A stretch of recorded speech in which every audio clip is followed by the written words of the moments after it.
Con lo sfratto della famiglia di Bovore Nuvoli si è chiusa per il momento la vicenda degli sfratti dei 4 soci della cooperativa Sunuraghi di Nuoro nel rione di Montegurtei, raggiunti da un provvedimento del Tribunale del Capoluogo Barbaricino che li ha giudicati morosi.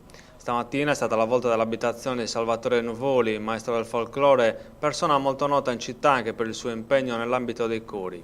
Di buon mattino l'ufficiale giudiziario ha preso possesso dell'abitazione della famiglia Nuvoli che lo aveva già sgombrato nei giorni precedenti.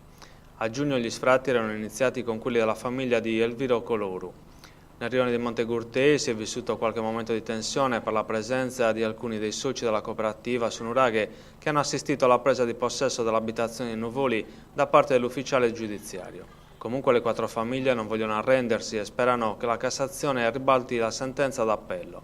Quello di oggi è stato l'epilogo di una storia iniziata 30 anni fa e finita in tribunale che nei mesi scorsi ha emesso gli sfratti esecutivi. Una vicenda salita alla ribalta delle cronache a marzo per l'omicidio di Mario Testoni, vicepresidente della cooperativa Sunuraghi.